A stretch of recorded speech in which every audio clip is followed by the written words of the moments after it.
విజయనగరం జిల్లా రాజంలో మటన్ షాపులను municipal commissioner Ramachandrarao, sanitary inspector Prasadarao ఆకస్మికంగా తనిఖీ చేశారు. మటన్ షాప్ యజమానులు చనిపోయిన గొర్రెలు, మేకలను వేట చేసి ఇక అమ్ముతున్నట్టుగా తెలుస్తోంది. దీనికి సంబంధించి పక్కా సమాచారం రావడంతో తనిఖీలు నిర్వహిస్తున్నట్టుగా వెల్లడించారు.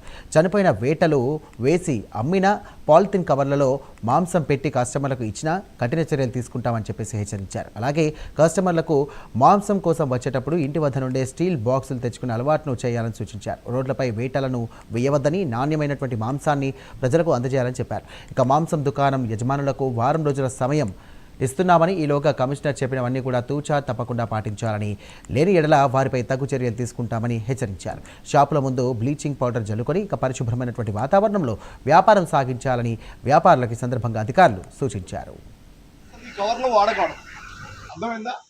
అంటే తెల్లవి కొంచెం పర్వాలేదు, సై కూడా వాడకూడదు. వాటి మీద మరీ డేంజర్, కలర్ అంతా దానికి యాడ్ అయిపోతుంది మటన్కి. ఈ వారం వరకు వదిలేస్తున్నాను, ఇప్పుడు చెప్తున్నాను. మిమ్మల్ని ఎవరిని నేను ఇబ్బంది పెట్టను, కానీ ప్రజలకి నాణ్యమైనటువంటి మాంసం ఇవ్వాలి. కొన్ని కంప్లైంట్స్ వచ్చినాయి, ఇప్పుడు దాకా మీ మీద అజమాయిషీ లేదు, అవునా కాదా? ఎవరు చెప్పిన వాళ్ళు లేరు. అవన్నీ మార్చుకోండి. మీ అందరికి ఒక రోజు మీటింగ్ పెడతాను. నేను చచ్చిపోయినవి వస్తున్నాయి ఒకటి. రెండోది ఏంటంటే, ఇవాళ ఆదివారంకి వస్తున్నారు కదా, మిగిలింది మంగళవారం అమ్ముతున్నారని కూడా తెలుస్తున్నారు. అది తీసే ఈ వారం వరకు వదిలేస్తాను మిమ్మల్ని. పెట్టండి, జనాలు స్టీల్ బాక్సులు తెచ్చుకోమరండి.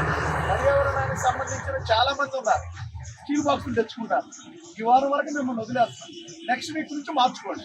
మీరు అనేది కరెక్టే, మీరు మాకు మార్గం చూపించండి, తప్పేది లేదు. ఇంతకుముందు కెమెరా ఉంటుంది, మాకు కెమెరా పక్క మీకు తెల్లవారు 6 గంటలకు వెళ్తే 7 గంటల షాప్కి వచ్చేది. ఎన్నిసార్లు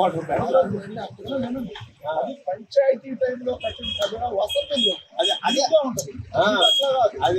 యూ షేప్ లో కట్టేస్తారు, అందరూ వచ్చి నిలబడేటట్టు. అలాగే sir, fish market, mutton market గౌరవ ఎమ్మెల్యే గారు తీసుకొచ్చారు, ట్రాన్స్పోర్ట్ చేస్తున్నారు, కట్టిస్తాం. ఓకే సార్, మీ అందరికి మీటింగ్ పెడతాం. వచ్చే వారం మొత్తం మార్పులు రావాలి. ముందు బ్లీచింగ్ చల్లుకోవాలి, ఆ ప్రిన్సెస్ లో నీట్ గా ఉంచుకోండి, కవర్లు కనపడకూడదు, ఇస్తరాకులు ఉంచుకోండి. అవి అలవాటు చేయండి. జనాలకు కూడా చెప్పండి, ఆమె చెప్పండి. అనుష్ గారు ఒప్పుకోవట్లేదండి కవర్లు ఇవ్వడానికి, మేము ఇవ్వలేమండి, బాక్స్ ఉన్న తెచ్చుకున్నానంటే, లేదంటే మీరు ఇస్తరాకులు, అది ప్లాన్ చేసుకోండి. ఈరోజు ఆదివారం రాజాం పట్టణంలో ఎక్కడైతే మటన్ షాపులు, మటన్ కోసేవాళ్ళు ఉన్నారో అవన్నీ తనిఖీలు చేయటం జరిగింది. ఎక్కడా కూడా చనిపోయినటువంటి వేటను కానీ వాటిని కోయొద్దని వాళ్ళకన్నీ ఇన్స్ట్రక్షన్స్ ఇచ్చాము.